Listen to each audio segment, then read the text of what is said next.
I found $1 while watching my recordings in the second floor, so I'm gonna pick that up.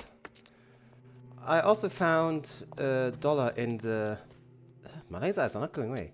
In the basement off screen, in the kitchen, I think. I never mentioned it, but I got that. Could you please stop yelling? So... No? Oh. It was another recording, so I guess I picked that up already. I guess it's time to talk to the Lorenzo.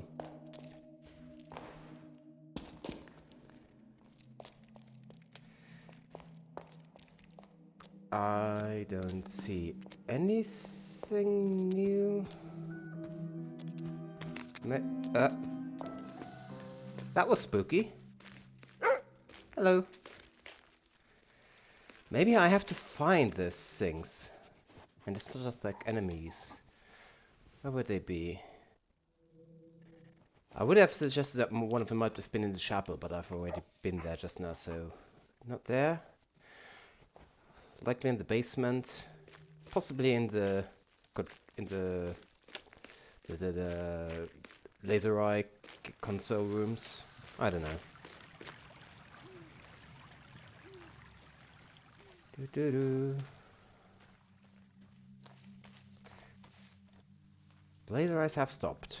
Okay, so I guess it was just a temporary thing. I was talking too much.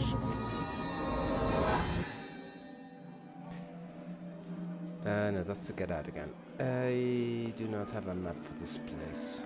Oh, there was $1.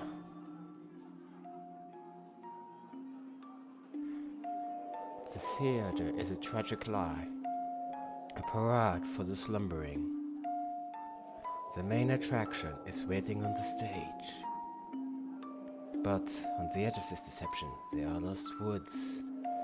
Travel there to hear the stories passed down through centuries. For a modest gift, he can arrange your journey. Find me there.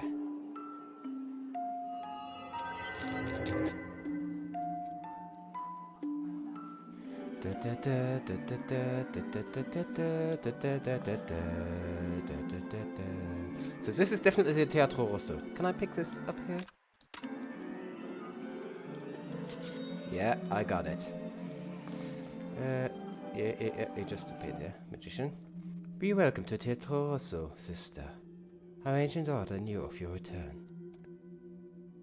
Our prophecy told of a sister bringing us magical cards.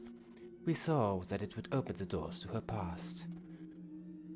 Tell me, sister, did you bring us any magical cards? I don't know if they are magical, but... The card of love. The cup. Use it wisely, sister. Yeah, and now the sword. Or pentacle, or whatever it's called.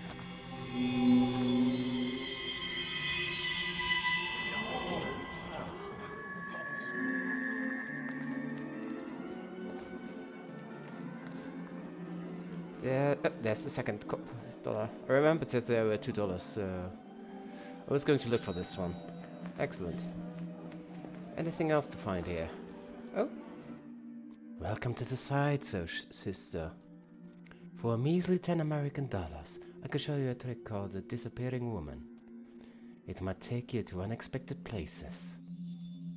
I've got the money. Your support keeps the arts alive, sister.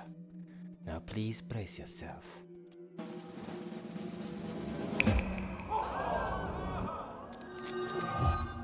Gasp! You have traveled far to get here. Come closer and I will tell you how this all started. This is a tragic story called the Legend of Creation.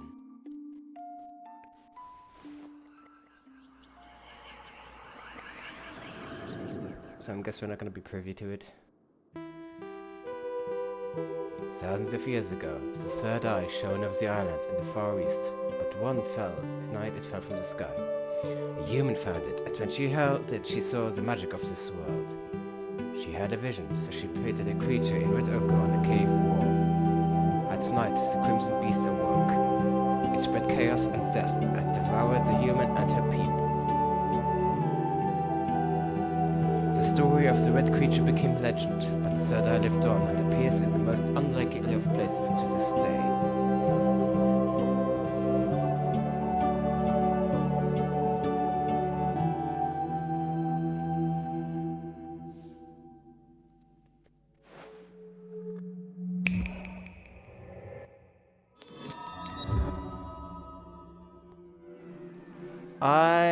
So that red beast is probably the same thing.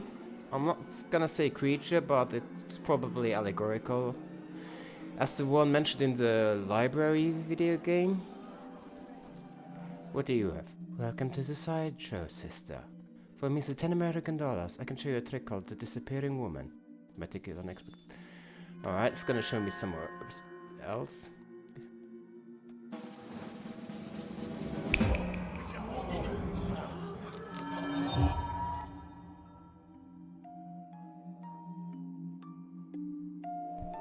The journey has been long to reach these lost woods. Come close and I will tell you one of the legends we speak of in this forest. This is the tragedy of the tale of the Baroness and the treasure hunter.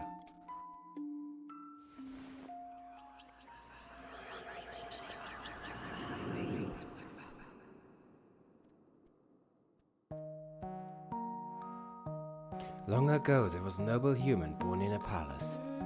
Hidden in a palace was a long-lost treasure with a will of its own. Paint the world in red, it whispered to her in her dreams. Driven by the influence of the treasure, she painted the treasure hunter who appeared in her palace as if real. Together they set out to find the treasure known as the Third Eye.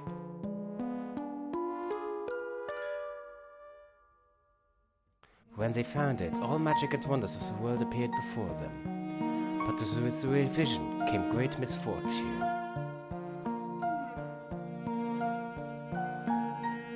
The artist said, "Who needs eyes when there's nothing left to see?"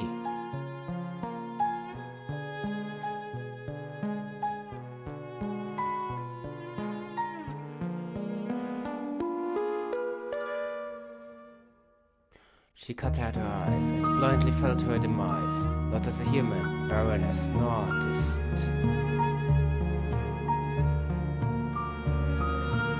Instead, she had become art.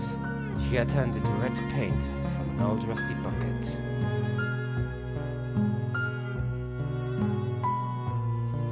Her whole world faded away, as did the treasure hunter, but the third eye was once again prepared to trade hands.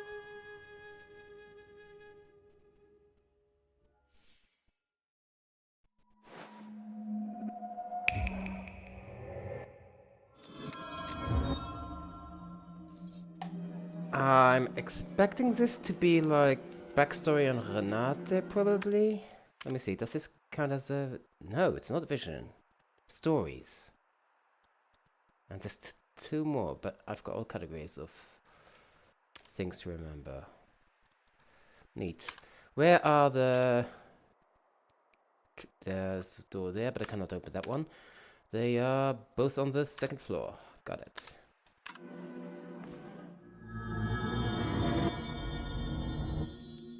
I think I'm... Well, no, I still have 2 more cards to deliver to Lorenza, so... Gonna have to come back here again later. But it's not like I have to look for any more secrets there, which is... good to know. Well, I hope that there's no more secrets. Like, I've got all the money, but that doesn't mean much. Gonna save real quick. Log out. Just to make sure. Statistics. Yes, 2 out of 2. Perfect. I haven't found the quiz club yet. That's a thing. Let me just check. So, I remember when I said that Renzo was the artist, but no, he's the dreamer. Lorenzo is the magician. Yep, that adds up. No, hold on. The dreamer. No, that left. That's not Lorenzo. That's Lorelei. Lorelei is the dreamer. Okay, got that up. Okay, I was right about that at least. Renate is the artist. Renzo is the creator. I mean, he creates movies. That adds up, I think. Okay. Will you stop it?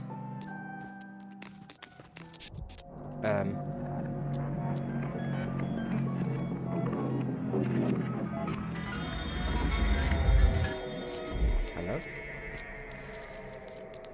Okay, I saved, so let me get jump scared real quick. What?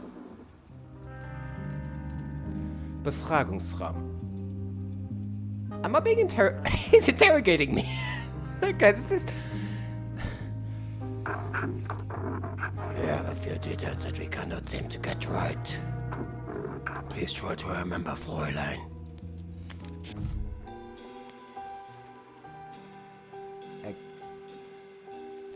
So I was expecting either to have enemies to stalk me, which apparently is true, and then kill me because what is not saved can be lost, you know, game over stuff. Or I have to find them, which I guess both things are true.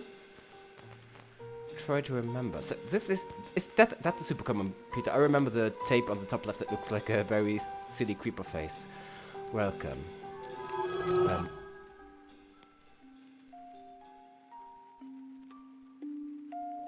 As if forgotten by time, motion has turned to stone here. Is this how it is remembered? Observe it all carefully.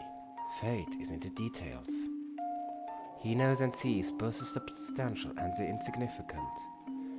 Do not take his query lightly. Your survival lies in your response. Paint this scene in your memory and take action when ready to return to the inquiry.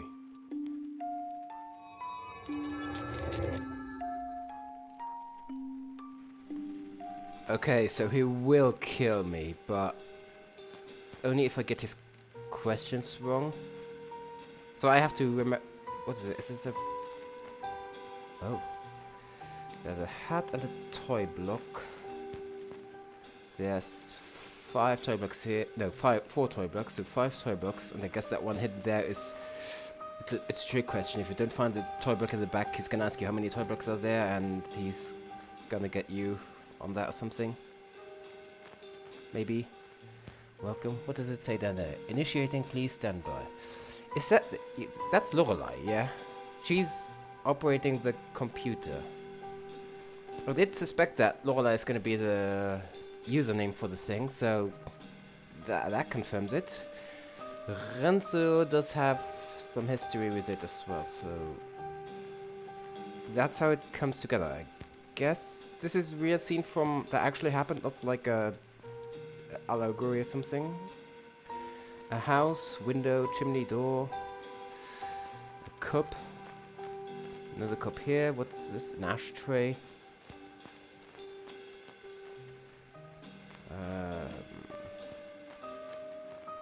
Anything in this corner? No. How do I get out? Do you remember? Very menacing. What word was displayed on the round computer screen? Welcome. This matches our information, Fräulein. Interior hotel. The basement. Day. The light bulbs in the ceiling blink. A garish room designed for sticking hotel guest children in. Now the Oki Suite computer takes up at least a quarter of it. A few boxes of toys, a couple of board games, and a pool table are crammed on the other side. The man holds the door from the woman. I told the movers that they were carrying the rising sun of cinematic magic on their shoulders. Well, I should do the act. So she should be in one piece, but best make sure, Signorina. The woman smiles and flicks a switch on the computer. They look nervously at the Okusui humming. Is she dead? It takes a little time. Finally, the computer blinks and makes noises at its boost. Let there be light. The man held his arms up like a priest in mass. When the hotel is open, the children play in there. But you won't be disturbed with them, Signorina. Or anyone else for that matter. We have the whole hotel for ourselves. The OKC monitor fires up and displays the word welcome in red letters. It is you who is welcome, technological creature. What a relief. Now, Signorina, I have to work that needs attending. We are not completely free of the monetary system yet. The man hurries to the door. He stops on his way out and nervously looks around. I'm not sure to allow to tell you this. I wrote the script in an elevated state of being. You were inspired? Something else. I created it was in turn created. I see. This project is the fish that will drink the proverbial pond. At last stands at the edge of the collective understanding. I am glad you're a part of it. I'm glad to be here.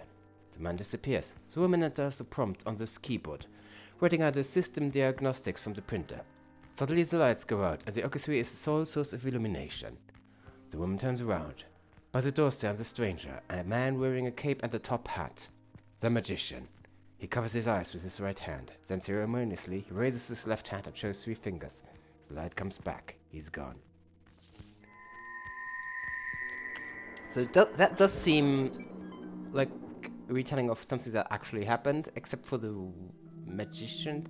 Unless the magician actually did appear and it's just being... and it's actually haunted. Like, ghosts are a thing in this game, even if I don't know if the game itself is... the story of the game itself is real. So, whatever that means. I think I took an unnecessary... oh, there we go, space door. So it wasn't an unnecessary bypass. Spaceship key. I'm expecting to do that thing 8 more times. $, $, get that. Pinboard. Fake gun. Body moved. Americans. Renzo Nero is equals Lorenzo. Alright. Does that spell anything? 64013RN. Autopsy reports. Hotel letztes Jahr. Subject, cause of death, subject, substantial vision perfection der os frontalis. So, forehead? Frontal bone. I don't know if that's forehead or like the rib cage or... I'm not an anatomist. The fracture has caused a severe injury to the frontal lobe. Okay, so it is the forehead. Injury is lethal, but in all likelihood the cause of death is the cervical fractures in vertebrae C2 and C3 respectively, so his neck snapped. However, death from circulatory shock due to the extraction of the bulbus oculi cannot be completely ruled out. So, he lost his eyes? Or she? Whose? Somebody lost their eyes and died from a broken neck. The extraction wounds on the orbiter have been caused by a sharp non-surgical instrument. The wounds inside the orbiter are similar to those made from a pocket knife. The wounds could be self-inflicted or by someone else. Given the amount of glass found on the outside of the object, there cannot be any doubt that the subject crashed through the window on the 3rd floor. It is unlikely but possible that the subject fell through the window due to the impact needed to crush the glass. Therefore, the subject most likely either jumped to the window or was pushed. Death by illness or accident is unlikely due to the evidence at hand the subject either committed suicide or was the victim of manslaughter, murder, involuntary manslaughter. Was that Renate? So she didn't die in the 19th century? Name of witness. Kommissar Schmidt. When did this change in behavior start? He was eccentric when I arrived. And then his mental state took a turn for the worse after a phone call from the production company. Kommissar Schmidt. Were you frightened by him? Not at first, no. But at some point you did find him frightening. Yes, I did. In what way did he make you uncomfortable? Excuse me, Fräulein? He played with his revolver, and his thoughts were very dark. So that's Renzo's death. And Lorelei is being interrogated? She killed Renzo? Evidence of permission form. Espresso cup, revolver, playing card, glass shards, letter. This is going to be relevant for a clue, for a puzzle, I think. Red paint was found on the 1st floor. Blood from the deceased was found on item D. Yeah, that's when he crashed through the glass shards. Exact model or owner of item B could not be identified. Presumed to be a pre-war Italian model. Ah, there we go. Next card. Investigation report. Polizeibeamter Andreas Kohlmann arrived at Hotel Leicester at midnight. He was there, greeted by in the foyer. She was in a state of shock and spoke about eyes. After being calmed, she showed the officer on site the place of the incident. The deceased was found on the gravel path, lying face down. The legs were facing the house. The deceased's right arm was folded beneath his body while the left arm was stretched out. A pool of blood had formed beneath the body and the deceased had visible severe head injuries. The deceased had in addition severe injuries to the neck, the eyes, face. The shards of glass were scattered on the body and were the same. Upon closer inspection, there was additional red liquid near the body, which is believed to be red paint. There were 4 playing cards discovered in the inner pocket of the deceased. The second floor above the body had been shattered. The deceased was dead upon arrival of Polizeibeamter Andreas Kohlmann. The deceased was identified by witness Lorelei as Italian citizen Renzo Nero. According to Weiss, the deceased had inflicted something upon and then something. He did something to her and she shoved him out the window? Case dismissal order.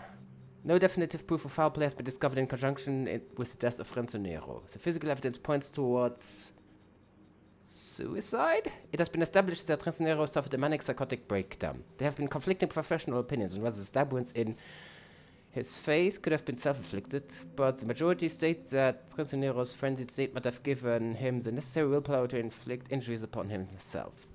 Further interview with witness Lorelei Weiss have cleared the doubts surrounding her involvement in Renzo Nero's death. Therefore, no further measures will be taken in the case. Well, that's enlightening. Somehow. This is basically just lore and an extra, well, a mushroom that gives us the key. Okay, that leads us in here. Can I go around from... No, I cannot go around, so I need to go through the thing again. I don't think the elevator is faster. She keeps fizzling.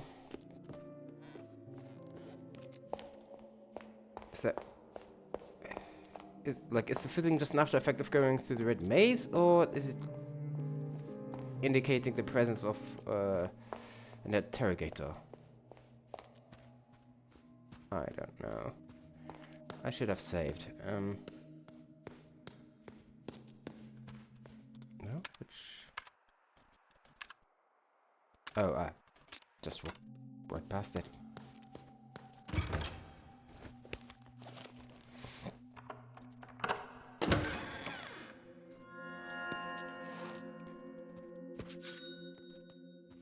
Scrapbook.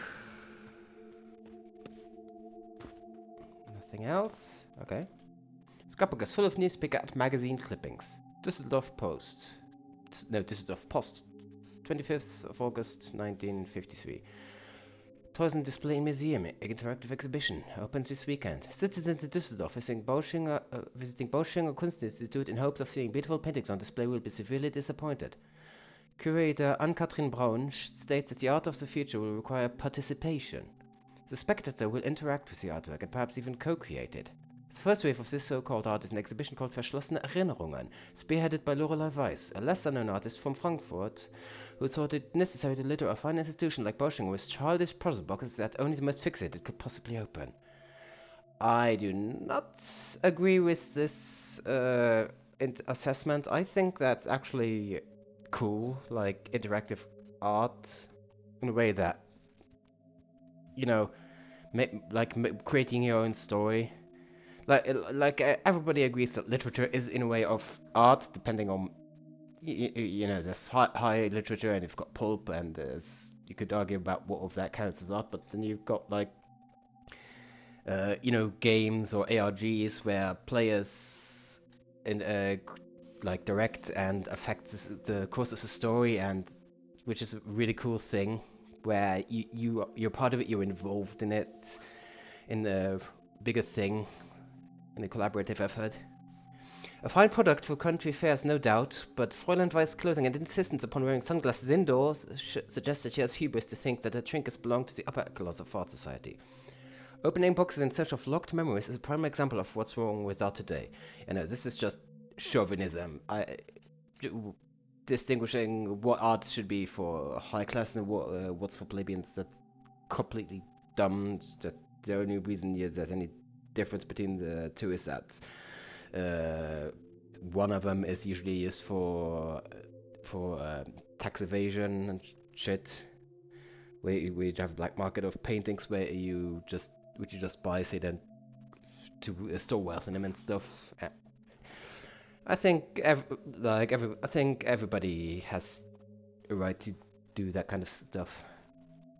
Like a puzzle itself can be art if it's a puzzle like a sculpture that you actually have to manipulate. That's also art, and in a way, these puzzle boxes are sculptures. Report from Electronic Arts Symposium. Engineers are artists in this innovative exhibition. That's what I mean. Earlier this week, the exciting Electronic Arts Symposium took place in Kirchsteiger Messe. The exhibition is open to everyone and hopes to show the exciting happenings in the world of electronic devices and how they can be used for more than work and calculations. Among the selected artists was Lorelei, known for her puzzle boxes and recently her innovative use of computers. Her contribution caused quite a sensation as its deliberate malfunction caused some panic. Weiss is not too keen to talk about what the work of art meant. She does not want to end discussions by giving a correct answer. Veteran art critic Maurice Talbot insisted that it was a comment on the unreliability of technology, but concept artist Eiichi Tanaka thought that Weiss wanted to show us the death of an artwork. Yeah, sometimes an artist just wants to let the audience figure out things for themselves, just make them think. The whole death of the author thing, where the interpretation is more important than the meaning itself. So I'm personally not entirely on board with this theater. When an author distinctly wants to make a point, I don't think your interpretation should override it, like you're just trying to shoehorn your interpretations into something it's clearly not, which is very common nowadays. Un animale terribile review. There can be little doubt that Renzo Nero is not a filmmaker for everyone's taste. His film critics can find him crude yet pretentious. His latest film won't win them over, but I don't think that Nero cares. Un animale terribile is in many ways an experiment in audience participation. How did I read this already? It seems familiar, like... A number of scenes present the audience with tough choices about what should happen next. Regardless of the audience choices, Un animale terribile, the film always ends with Lucia coming back to life. No, I don't think I've read this. So, this is a movie with audience participation, except it's just the illusion of choice, which is also a point you can make, I guess. Which a fascinating point to make, actually, because people do have free will. It just doesn't mean you actually have the power to make a difference always. Nero says it is a comment on the illusion of democracy, but it works just as well as a joke about the illusion of interactivity. Yeah, so just what I meant. We like to think that we can affect outcomes, but in truth, most of us are mere spectators, superfluous tired eyes. It's a participation in the end that makes Un animale terribile such an intense viewing. This should be essential viewing for anyone remotely interested in the development of a narrative media, but be warned, it's not a pleasant film by any means. Yeah, I think that's a movie about the cat corpse. I can absolutely see that, and I think that part is necessarily necessary. It would probably work very well for like stage media, like theater or musicals. Renzo Nero wins big in Monte Carlo. Will spend money on new film project. The director caused some mirth when he arrived in Club Rouge with a grocery bag stuffed with American dollar bills and stated that he was there to clean house. According to witness, Renzo Nero was in good spirits and joked with both staff and other patrons. Despite the rumors about Renzo Nero when it comes to romance, a reporter Mrs. Melissa Dubois called Renzo Nero in the company of starlet Carla Romano and socialite Felicia Levy, both drinking champagne, but the big winner celebrated with a double espresso. So, the espresso machines and dollars are associated with Renzo then? It's not just a fantasy of Lorelei's, I guess? Were you not afraid to lose such an amount? No, first of all, it was not my money. Easy to spend other people's money, that's true. Secondly, I had seen in the stars that I would win. There was no reason to worry. Risky business. Gambling with a production budget. You realize there would be no movie. There would be no movie, but it's better to have no movie than a bad movie. I need more money than the studio gave me. True, but it does. I mean, it could get legal troubles. It could count as a scam. Like nowadays you got a lot of ton of mediocre shovelware movies, even from big Hollywood studios, that just do not work out. But then again, I don't think that's because of lack of budget, because many of those have bloated budgets. But yeah, good movie, better than no movie better than a bad movie, probably. Bad movie is just gonna waste people's time. Do you think you have set an example for other filmmakers? No, it was a terrible idea that turned out very well. So he's at least self-aware of how stupid it is. Casinos are crooks. I got lucky. I would recommend filmmakers to rob banks. It's not gambling is more. So it's not because gambling will bankrupt you. No, it's immoral. Good luck with next picture, Mr. Nero. Thank you, Bella Miss Lisa. It will be the one. We're restarting cinema from the beginning, to the time when celluloid was magic, not for passing time between hamburgers. I love a good hamburger. And there's the other playing card. Das Nordostjournal. Police inquire about details. The police are investigating a death that occurred at Hotel Letztes Jahr yesterday evening.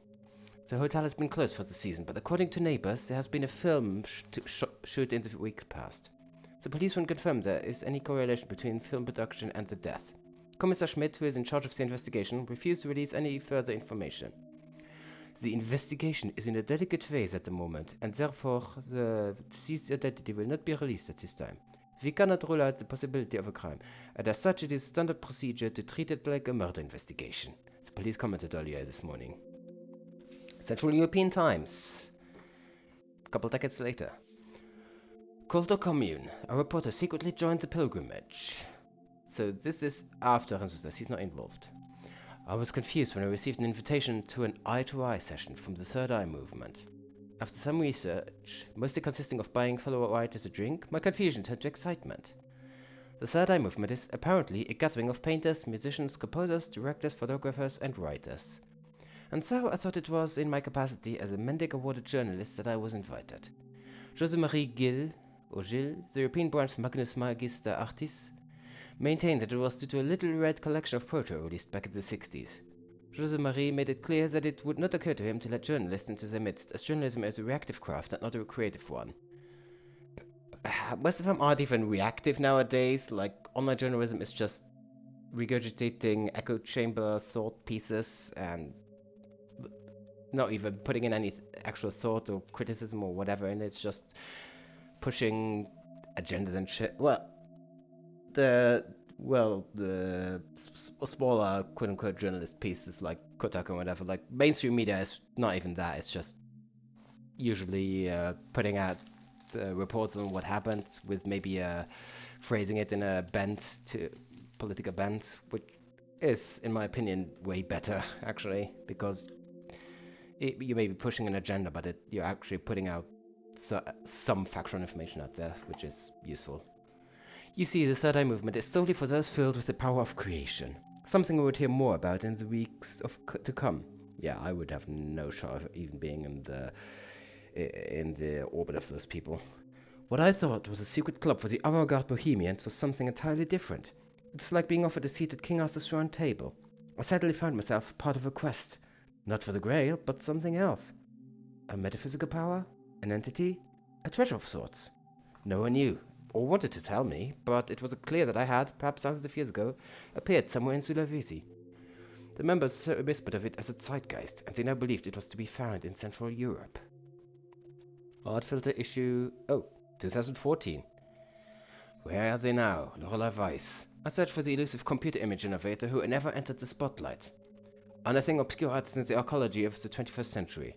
Whether it's a long-dead naivist painter from Sweden, a minimalist composer from Latvia, or a mediocre Edwardian horror writer, they are all dug up and put on display. Obscurity adds value to a body of work, and by digging them up, we deprive them of that value. But the thing about Lorelei Weiss' most interesting art is that it can't be solved, because no one really knows if it exists anymore. Gallery owner Gaston Rousseau pours us a coffee in his apartment in Paris. Last year, he started to research the possibility of doing an exhibition which would act both as a tribute and a retrospective of the eclectic artist. He had hoped to recreate her lost art with the help of Weiss herself, today's most admired names in computer art. She was a Gauguin of the electronic era, Rousseau tells Artfilter. If all of Gauguin's work had been burned, that is. Weiss was an elusive figure even when she was in zenith, but after the Nero affair, for which she sadly is most remembered, few have met her.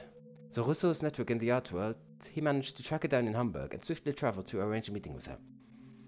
I was too late.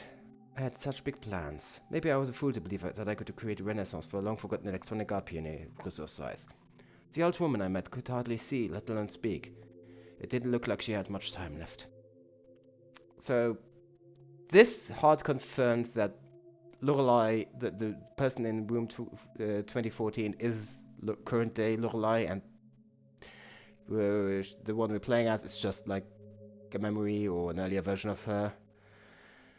Apparently she isn't an artist by trade, but actually like an electronic engineer. Which makes me wonder, like, computers back in the day, that era, they were by no means supercomputers. Those were like, a kilobit was like a ton back then.